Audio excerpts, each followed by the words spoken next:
दोनों एक दूसरे से बाहर प्रेम करते थे। इसे देखकर दोनों के घर वाले उनकी शादी कर देते हैं। राम का बड़ा भाई भारत राम के पास आता है और राम से कहता है, राम मेरे छोटे भाई, ये लो टिकट। मैंने तुम दोनों के हनीमून के लिए मालदीव में एक होटल बुक करवा दिया है। तुम दोनों जाओ और मजे करो। लेकिन भैया, मैं कभी अकेले इतनी दूर नहीं गया। आप भी चलो ना हमारे साथ। मुझे अकेले डर लग रहा है। राम की बात सुनकर उसकी भाभी पिंकी हंसते हुए कहती है, मेरे प्यारे देवर जी, हनीमून पर तो अपनी बीवी के साथ ही जाया जाता है, लेकिन तुम कहो तो मैं तुम्हारे साथ चल पड़ती हूँ। पिंकी की बात सुनकर राम शर्मा कर वहाँ से चला जाता है। तुम भी ना पिंकी, जब देखो राम से मजाक करती रहती हो।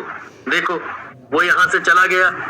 भारत की बात सुनकर पिंकी बोलती है, तुम तो जी ऐसी बात करते हो जैसे राम मेरा कुछ है ही नहीं।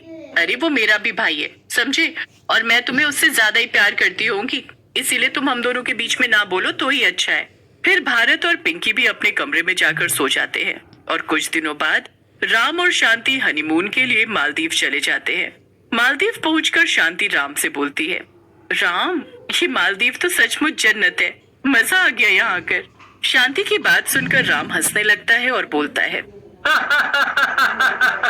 अरे, ये सब तो भारत भैया का किया हुआ है। उनकी वजह से ही हम यहाँ आए हैं। अरे, मालदीव कितना भी खूबसूरत हो, लेकिन हमारे लक्षद्वीप के आगे कुछ भी नहीं है। वो तो भारत भैया ने यहाँ की टिकट करवा दी, नहीं तो मैं लक्षद्वीप ही जाता। राम की बात सुनकर शांति बोलती है, तुम कितने अनरोमांटिक हो, इससे अच्छा तो मैं भारत भैया से ही शादी कर लेती। फिर राम और शांति कॉटेज में चले जाते हैं। उसी रात राम और शांति समुद्र किनारे घूम रहे होते हैं। तभी शांति बोलती है, राम, रात के 3 बज गए हैं, हमें अब कॉटेज में जाना चाहिए, सब चले गए हैं यहाँ से। शांति की बात सुनकर राम हंसने लगता है और बोलता है, क्यों, तुम्हें डर लग रहा है? तुम्हें क्या लगता है कि यहाँ कोई चुड़ैल या भूत आ जाएगा? राम की बात सुनकर शांति डरते हुए कहती है, तुम भी ना राम, तुम्हें पता है ना मुझे भूतों से डर लगता है, तुम फिर भी भूतों की बात कर रहे हो। जाओ, मैं तुमसे कोई बात नहीं करूंगी, मैं अपने कॉटेज में जा रही हूँ।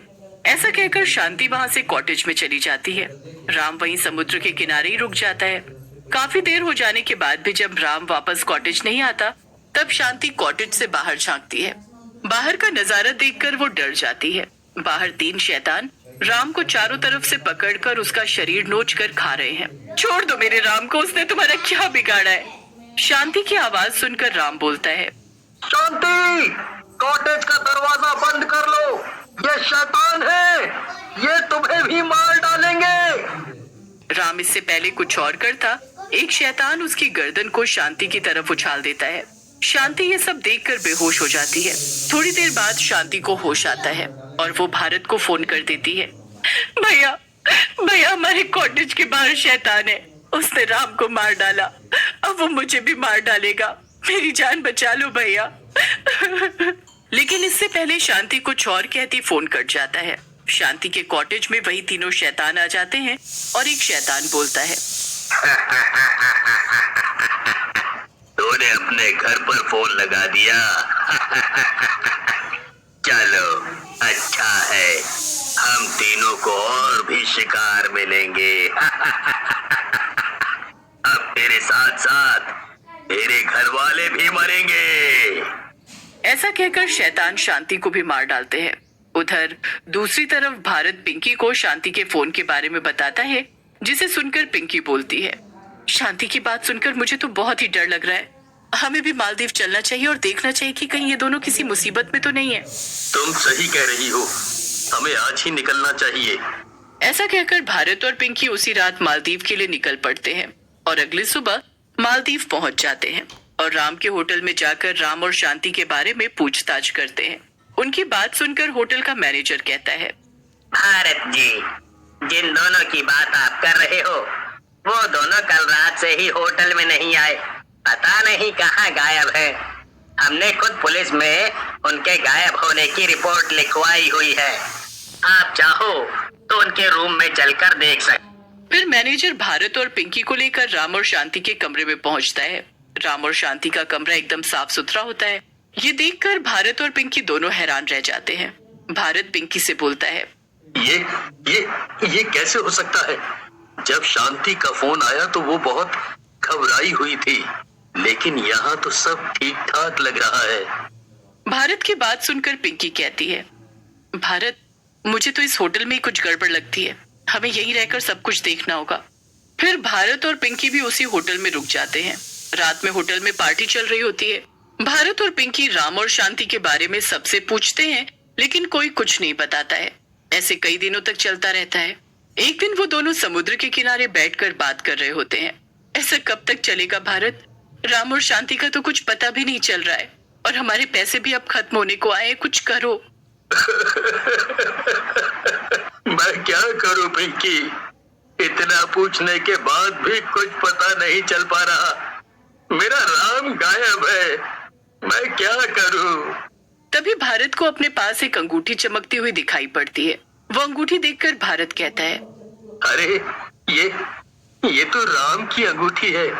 इसका मतलब राम का पता इसी होटल में ही चल पाएगा।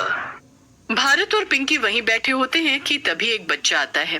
वो बहुत ही डरा हुआ होता है और भारत से बोलता है, आपके भाई को 3 शैतानों ने मारा है। उन्होंने मेरे मम्मी पापा को भी मार डाला। इस होटल में जो भी रात को इस बीच पर घूमता है, वो 3 शैतान उसे मार डालते हैं। तुम चिंता मत करो बेटा, हम दोनों के रहते तुम्हें कोई नहीं मार पाएगा। आज से तुम हमारे साथ ही रहोगे। फिर भारत और पिंकी बच्चे को लेकर अपने कमरे में चले जाते हैं। बच्चे की बात सुनकर भारत और पिंकी रात में बीच पर ही घूमने का प्लान बनाते हैं और वहां घूमने लगते हैं। पिंकी, मेरी बात सुनो। तुम यहाँ से चली जाओ। अगर उस लड़के की बात सच है तो हम दोनों बहुत बड़े खतरे में हैं। जान भी जा सकती है। भारत की बात सुनकर पिंकी हंसने लगती है और बोलती है, मेरे प्यारे पतिदेव, तुम्हारे बिना मैं अकेले जिंदा रहकर भी क्या करूंगी? अब तो मरेंगे भी एक साथ और जिएंगे भी एक साथ। इससे पहले पिंकी अपनी बात खत्म करती, वो तीनों शैतान उन दोनों के सामने आकर खड़े हो जाते हैं। एक शैतान बोलता है, तो तुम दोनों अपने भाई की मौत का बदला लेने आए हो। लेकिन यहाँ से जिंदा नहीं जा पाओगे। मूर्खों, जिंदा जाना ही कौन चाहता है? मैं अब अपने भाई की मौत का बदला तुम तीनों से लेकर ही रहूंगा, चाहे मेरी जान ही क्यों ना चली जाए। ऐसा कहकर भारत एक शैतान को जोर से लात मारता है। शैतान दूर जाकर गिरता है। लगता है तुझे तड़पा तड़पा कर ही मारना पड़ेगा। दुष्टों, मेरे पति की जान लेने से पहले तुम्हें मुझसे निपटना पड़ेगा। तुम तीनों के लिए मैं अकेली ही काफी हूँ। पिंकी की बात सुनकर तीनों शैतान हंसने लगते हैं और एक आवाज आती है जो कि होटल के मैनेजर की होती है। नहीं देवी जी, 4। हम लोग टोटल 4 शैतान हैं। मैनेजर भी धीरे धीरे शैतान में बदल जाता है। ये देखकर भारत पिंकी से बोलता है, पिंकी, तुम यहाँ से चली जाओ। ये बहुत ताकतवर है। हम दोनों इनसे नहीं लड़ पाएंगे। तुम चली जाओ।